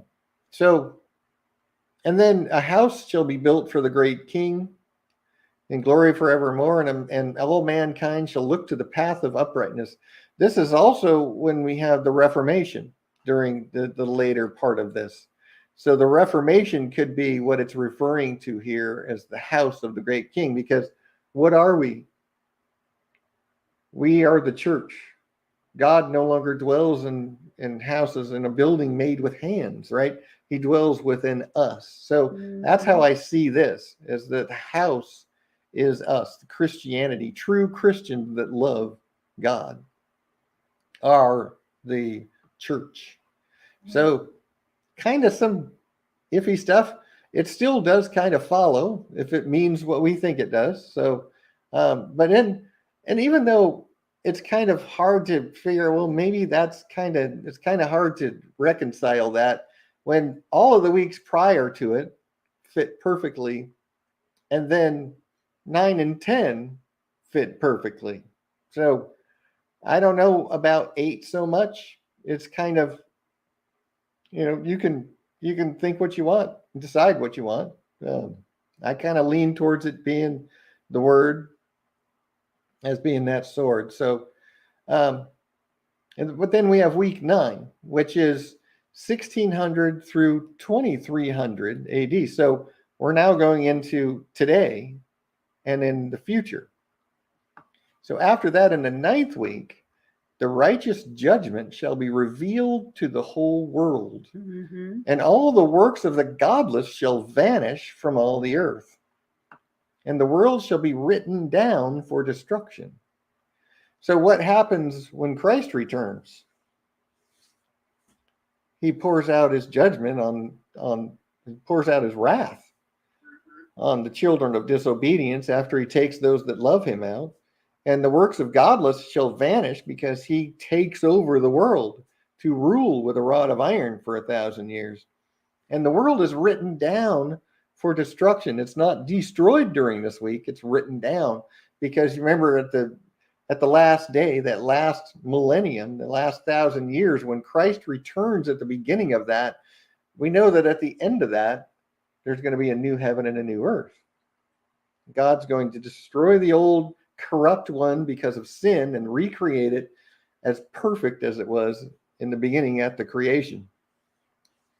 So that fits perfectly. Christ is going to return and take over the world. And remember, it's the revelation of Jesus Christ that is the book of Revelation. It's the revelation of Jesus Christ. It's where the mystery of God is finished, because Jesus is revealed to the world. His identity is revealed. Shows us the same thing here, that Christ is revealed to the world. I don't quite understand that, because who is it revealed to? Those that don't love him? Well, it's revealed. Remember, when Christ returns and he appears in the clouds of heaven with power and glory, at the sounding of the 7th trumpet, that's when the mystery of God is finished. Everybody will see. It's not a mystery, though. Well, it won't be a mystery then, because he'll then be revealed to the world. Because that's what revelation means, is the revealing. Right. Yeah, I know. I'm just questioning because everybody knows about God. Yeah, but people do not know the identity Jesus. of Christ. They don't know that he is God in the flesh. People don't believe that. Even Christians don't understand that, even though it says point blank in the Bible that God was manifest in the flesh. Yeah, they God still himself think he's three different that became people. a man. It's kind of a mystery because people don't really understand who Jesus is, that he is actually God, the mighty God in the flesh. Yeah. Oh, so at that point, he's just proving to everyone who he is, even though he's revealed to the world because he appears in the clouds of heaven with power and glory, remember? Yeah. And every eye will see him, and that's when he pours out his wrath and then finishes his descent and takes over the world. So he's definitely revealed to the world. There's a lot of religions, for instance, that don't believe that Jesus was God. The Jews don't believe that Jesus was God. So it's not Muslims just don't. Yeah. Atheists certainly don't. Hindus certainly don't. But even like I always thought I always looked at it this way. They can deny him, but they know who he is. Well, that's everything made by God knows of God. There's no excuse, as he says in Romans 1. But people don't know the identity of Jesus because that's the mystery of God. It really is. God, remember, he taught in parables. He didn't want people that don't love him to understand. He wove mystery throughout the entire Bible because he doesn't want those that don't love him to understand. And he's going to reveal that truth to the world at this point in time. So there's a religion that believes that he was just a prophet, the same as the Jews, right? The Jews think he was just Muslims think he was a prophet. But there's Jehovah's Witness or somebody. So not the Jehovah's everybody Witnesses believes do Jesus not believe that Jesus was the Son of God. The Son of God, was God in the flesh. They don't believe that. Yeah. All right, so Jay, Revelation could also mean the veil that covered all nations is removed. This does suggest that something is hidden. Yes, true. That's a good point. Yeah. That's a good point. There's a veil over people's eyes, and they don't. Exactly. Yeah. Jesus and God are one. Yeah. Right. So this happens during this week that we are right in the midst of right now. We're at 2023, right? I almost said 32. 2023 is where we're at. We're right in the midst of this thing. In the second half of it. And that's going to be at the time of the return of Christ, because we know there's 1,000-year reign. So the 10th and final week is the last 700 years of that final week. Or the last 700 years of this week, it's 10-week prophecy. So this is another thing that shows us that Christ is going to return now, because he's going to rule for 1,000 years, which leaves 300 years at the end of that, and this 700 years. Christ's coming now. we need to be serving him, working and caring only about God in every moment of our life, serving him, working to help other people understand and know God, and getting rid of all of these worldly, earthly goals that we have, and just put those aside, because it's time. It's always been time, and it's always been that what you should do, but more especially now, because we are there, and we need to be prepared for this day when the prophecies of the last day come to pass. We need to be ready. We need to be already working for God when that happens, so we can work right into it and through it. Isaiah 25:7, and he will destroy in this mountain the face of the covering cast over all people, and the veil that is spread over all nations. Yeah. Amen, brother. Yeah, good point. Yeah, that is a good point. So here in the 10th week, in the 7th part, so at the end of the millennium, just like we see in Revelation, at the end of the 1,000 years will be the great eternal judgment, in which he will execute vengeance among the angels right? They're bound in the lowest abyss of Hades, reserved for this day. And the first heaven shall depart and pass away, and a new heaven shall appear. And all the powers of the heavens shall give sevenfold light. Remember, this is when at the end of the 1,000 years, God creates a new heaven and a new earth. And that's where we will live with him forever. And it's, I see this sevenfold light is also shown to us. I'm surprised I didn't make a note of it in here, but sevenfold light is also talked about in, I believe it's Ezekiel. I'd have to, let me search for it. I don't want to lie to you. Sevenfold light. Isaiah. Sorry, I was wrong.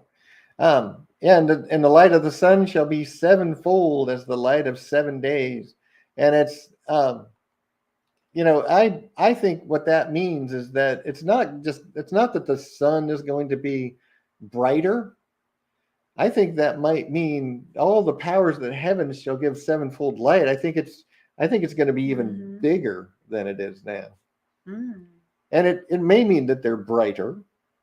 Sure. But I think in my imagination that it's also going to be bigger. God's going to recreate the entire universe, and it's going to be even bigger than it is now, which is mind-boggling. Or we'll just have more access, so it'll seem bigger. When it says the new heaven and earth, I kind of think when he says heaven, it's the space.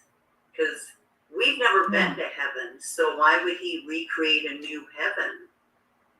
Well, it just says right, and so who knows what that means? But as it says in Peter that the heavens will roll together as a scroll, and everything will be burned up, and he's prophesying about this very thing. Yeah, and he creates a new heaven and a new earth. So it's not going to be just earth and the space around it. I believe that he's actually going to recreate the entire universe here. Yeah. I could be wrong. Well, he wants to start over for the people that fought the good fight and loved him to the very end, or the ones that have been martyred. Right. Or died from old age. I mean, I'm just saying, like, for all the people who truly loved him and do love him now, he wants to give us something amazing. He said that. Exactly. And that's what we are, heirs of all things. Wants this old thing? We're going to be the owners of it all. God's giving it to us, and he's going to just dwell among us forever and live with us in the new heavens and the new earth. I don't want what everybody else destroyed. I want something brand new that's just for us. And then after the 10th week, many weeks without number forever. No more sin, eternity with God, just like the end of Revelation. Yeah. And then that's the 10-week prophecy. I find it just so fascinating and how it just fits the timeline so perfectly. It's absolutely amazing. And then the remaining chapters, a lot of Psalms and Proverbs type stuff, prophetic warnings. Sin was not sent to the earth, but man himself created it, right? Yeah. God did not create sin. He just gave us the ability to. We could choose to disobey him, which is what sin is. And we created it. Sinners don't fear God. That's so true today. There's no fear of God. Even though the Bible tells us. You can tell somebody you're going to go to hell and you're going to die in your sins. And they're like, yeah, okay, whatever. I know. There's no fear of God anymore. And that's, the fear of the Lord is the beginning of wisdom, we're told. Yeah. And people just don't have any fear of God. Even Christians, people do not fear God from their pulpits. How many preachers are telling people that they should fear God? Yeah. We should. That's the beginning of wisdom, is to understand the mighty God and how awesome his power is and how he's going to pour out his wrath on the children of disobedience. We should fear God. Mm-hmm. But the righteous should not fear and should not grieve if they find their soul descending to Sheol in grief.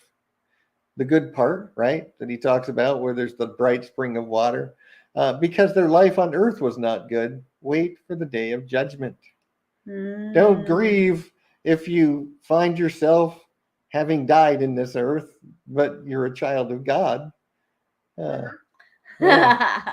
That's kind of Don't funny. grieve that. Fear not when we see sinners grow strong. Well, we're there. Be not companions with them, but keep afar from their violence. Mm-hmm. So this whole Christian nationalist bullcrap, don't even pay any attention to that. We're not going to take up arms and turn to violence, no matter what our government does. That's for God to take care of. Yeah. I am never going to pick up a gun and go fight a revolutionary war. No. And none of us should. No. That's for God. No to violence. Do. No violence. Yeah. And that's what Christians today are saying. We need to do this, but no, we do not want to do that. Sinners will alter and pervert the words of righteousness in many ways, and will speak wicked words and lie and practice great deceits and write books. Hello. Yeah, that's what's going on. How many books, how many vile and wicked, awful books are there? And these YouTubers spouting lies about Jesus and prophecy, and just, they alter and pervert the words and call themselves Christians, a lot of them. No. So write all my words in their languages and do not change or diminish. Just like it says in the end of Revelation. Don't add to or take away from, just give it as it's written. Same thing here in Enoch. Then we have a fragment of the book of Noah. Noah was born and prophesied over, as we see in the very end of this. The flood is foretold to be for 1 year, which it was. It was a year in duration before the earth had dried and they were able to get off of the ark. Then the punishment of the wicked and the reward for those who love God. And then I'm not going to go through these. If you want to, feel free to go to my website and go to notes and notes on the book of Enoch. And there's some interesting parallels here from Enoch compared to New Testament scriptures. That there's a few, how many? I don't know. 3,000. 108. Oh, wait, 108 3 times. 110. I don't know how I did that. But there's 100 a few times. Thousands and thousands. So there's a few anyway. Just for, if you feel like it, if you're interested, you can go and look those up, and it's interesting correlations. So that's the book of Enoch. Yeah. And I'm gonna say again, as I said in the beginning, I'm not telling you should believe it, or it's up to you to decide. I told you why I do. And it's like I said, the whole thing and really studied it, so we don't know. Well, I have read the whole thing. The Illuminati. More than once, but I just haven't studied the luminaries. Oh, Illuminati. In great detail. I keep calling it Illuminati. University of Enoch. But I have read the whole thing more than once, so yes. University of Enoch. So you're failing. But I failed completely. Yeah. But we're waiting for Jay like to I said, study it out. You can decide for yourself. I find it utterly fascinating that I don't find anything that actually contradicts with the Bible, and I really believe that God preserved it for us today, so that because this just gives us such great understanding of the timing and everything. What were you going to say? I'm sure going to really pray for the understanding of Enoch, because there's things in there that I am really curious about, and that's really bothering me. Well, go read it. Yeah, that's what I'm going to do, and I'm going to really pray that she'll have a next video. Right. Maybe you can help us understand the Illuminati. Yeah. I want to hear about the Illuminati. Yeah. The Illuminati. Illuminary. The luminaries are like the heavenly bodies, the stars in our sun and stuff. Maybe it's like maybe it's about like and comparing. He says, I am still on the luminaries. I'm looking at guys who just diagrammed it out. So probably Googled it and found some people and that comparing. Yeah. Cool. Well, maybe you can enlighten us. Do you have the Book of Enoch in on his website? Yeah, it's on this page. Is it in video? Not video. She wants it read. You're going to have to read it. But there's a link to it at the top of the page here to the full text, which is what we're looking at here. This is the full. And if you're going to read it, it is a very, very, very long. She doesn't want to do that. She wants it in audio. Ezekiel and Isaiah are really long. This has like 109 chapters. So she'll be trying to it's very connive very long. me into reading it to her while she just sits there and listens. You might be able to find it in audio on the internet. Maybe somebody has recorded it. I don't know. So, stop sharing. She wants it in audio. I know. So, thank you everyone for joining us.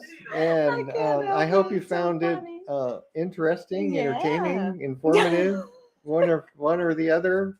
And oh boy. Next week, I don't know, what am I gonna talk about next week? I don't know. I guess I'll decide some new subject. We just finished the Revelation study.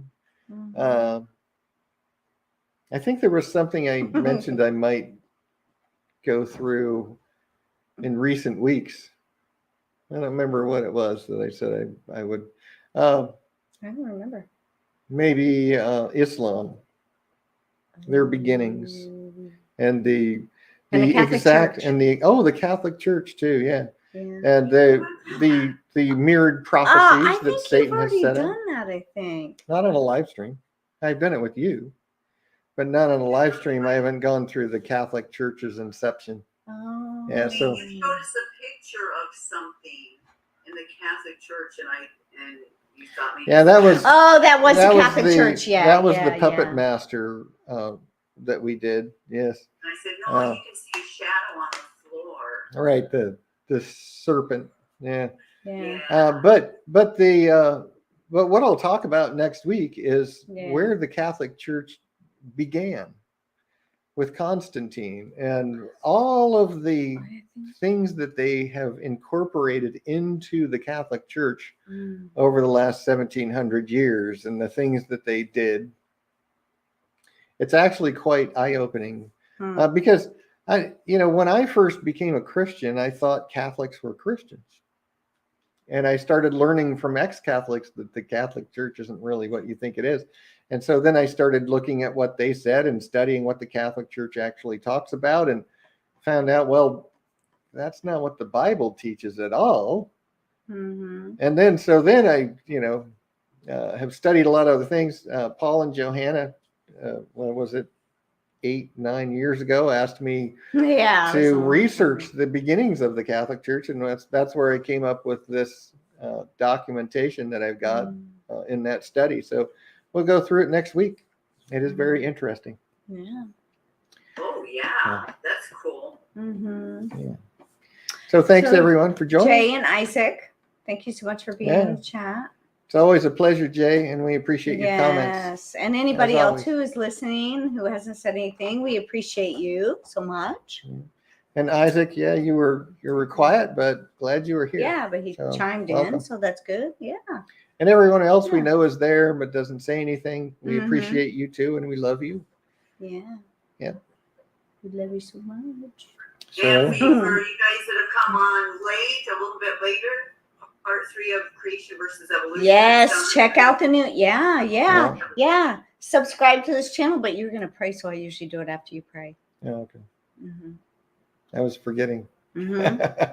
Don't forget. Thank you, Lord, for everything, for preserving your words for us, for giving us so much information that there's just no doubt.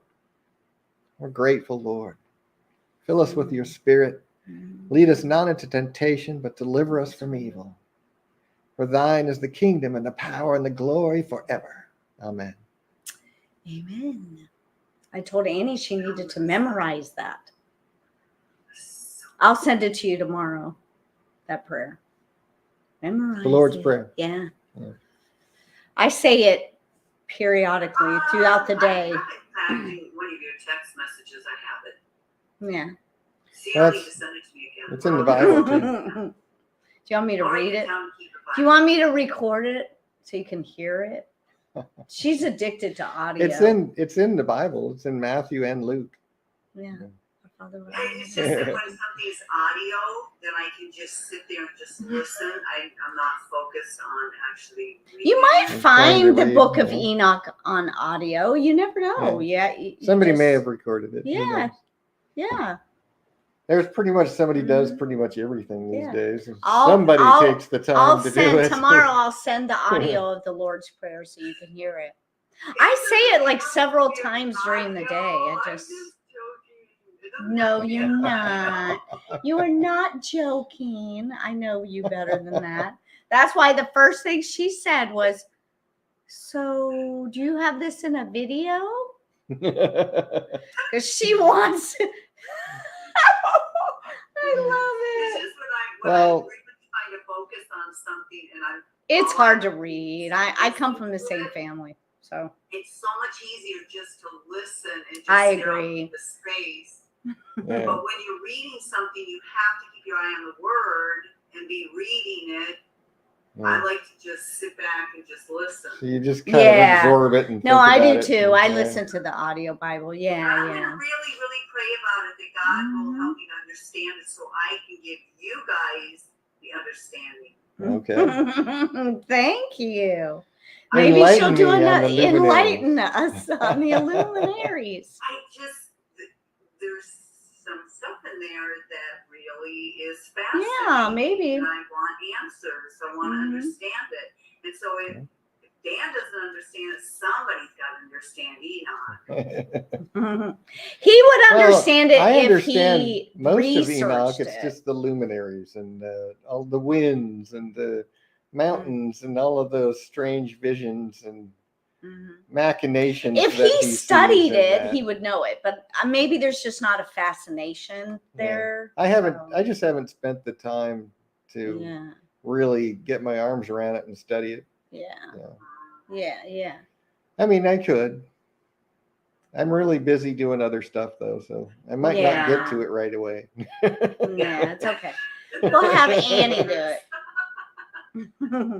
We'll have Annie do it. Maybe if God provides a way for me to quit my day job, then maybe I'll do that. Yeah. Me too. And that way we can learn it together. Yeah, and you can do your videos like full time. Yeah.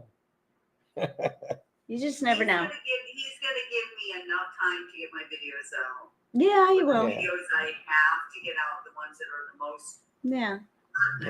Yes. And that's the thing, I have a full-time job, but God gives me the time to do all the stuff I do, including these live streams. So Yeah. I mean, he's given me the ability to work the hours that I want to work so that I only have an hour and a half to work on Friday, and then I have the whole rest of the day, Saturday and Sunday.